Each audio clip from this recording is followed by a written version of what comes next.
Alright mga kapatid, meron po tayong vlog ngayon patungkol po sa isang laro. Grabe, ang ganda ng laro na to. Ang problema lang, teka lagyan natin ng sound, no? Ayan. Ang problema lang, hindi tinatanggap ito sa Pilipinas. Meron na daw siya sa Asia, pero hindi tinatanggap sa Pilipinas. Sayang lang no? Kasi ako nagagandaan ako sa laro na to.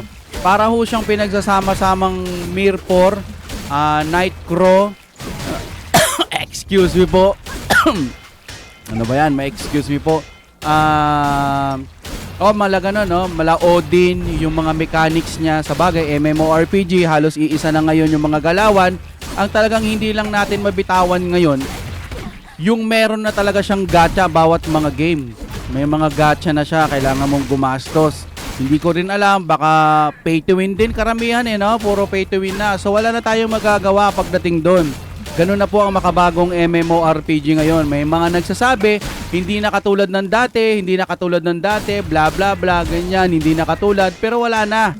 Tapos na tayo sa era nung unlimited dungeon, magda-dungeon ka unlimited, tas doon ka makakakuha ng item, o hindi naman kaya pupunta ka sa mga halahalaman, gagawa ka ng, magkakrap ka ng mga pang-boost or buff, mga something like that. Wala na hindi na ganoon. Kasi ang nalaro ko dati sa mga nakakaalam, Yulgang 2. Yan po yung kauna-unahang online MMORPG game ko. So nagandahan talaga ako noon, wala pang auto. Pero ngayon ito na po yung mga uso, no? Nalaro ko na rin ata to dati. Nasilip ko na rin tong Raven.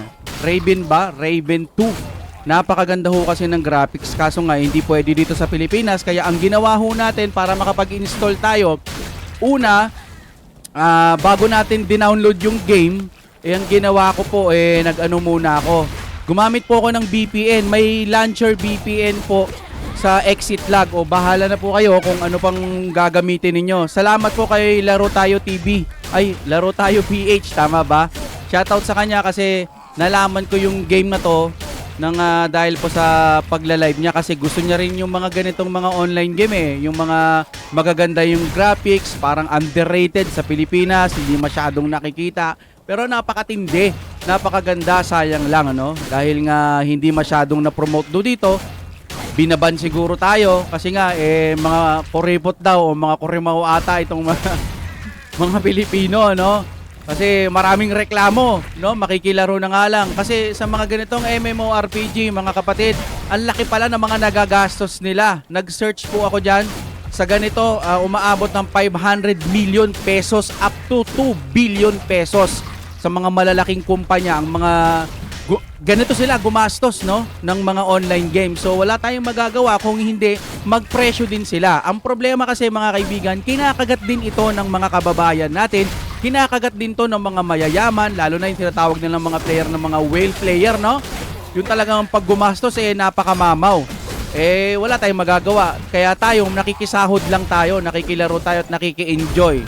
Okay naman nagugustuhan din naman natin. Yung nga lang, pag makakakita ka ng mga whale player o yung mga mamaw na talaga, mga gumagastos, wala ka na magagawa doon. Yun po yung play nila. Pasalamat na lang tayo kasi sila gumagastos. Dahil doon, nabubuhay po yung kumpanya.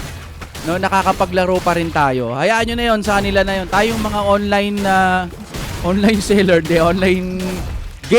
online gamer na umaasa lang sa laro-laro lang, walang bayad. Kung magbayad lang, yun yung mga chip-chip lang, mga 200 pesos hanggang 500 pesos, masaya na yon. Pinakamalaki na 1,000. Kung may gumastos man, hindi na siguro aabot pa ng 10,000 o hanggang 10,000 lang.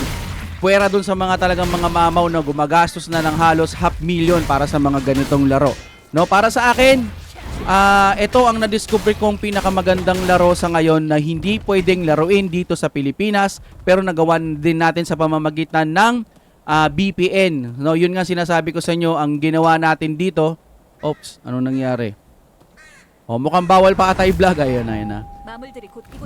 Yan, di ba maganda graphics, Lalo na pagka personal kasi ito naka-record pa sa OBS Yan. Ginawa ko, dinownload ko siya, in-install ko, tapos gumamit ako ng VPN bago ko siya i-relaunch. Ganon. Kasi pag dinetect ka, pag in-install mo pala, sorry. Pag in-install mo pala muna to, kailangan mong gumamit ka ng VPN na ma-detect niya na wala ka sa Pilipinas. Pwede mong gamitin Japan, VPN, Hong Kong, Korea. Wag lang Pilipinas, yon. So pag na-install mo na rito, pwede mo nang tanggalin yung VPN mo. Wag mo nang gagamitin kahit kailan. Baka hingian ka pa ng authentication, verify something like that na hindi mo malaro kasi wala naman tayong mga kakilala sa ibang bansa. Pwera na lang kung may kakilala ka kasi ako may kakilala. So sinuwerte, no? Na ako'y nakapag yung code authentication, something like that ulit. So something like that. O basta ganun. Hindi pa ako sanay sa mga vlog na ganito pero sana, sorry na agad kung may mga tanong kayo, susubukan kong sagutin dyan po sa mga comment section. Okay, maraming salamat sa inyong panonood. Ito po ang inyong X-Crew Gaming. Ano ba pwede ko ipangalan sa channel ko? Basta ito na yan mga kaibigan. Maraming salamat sa inyong panonood. Break it out.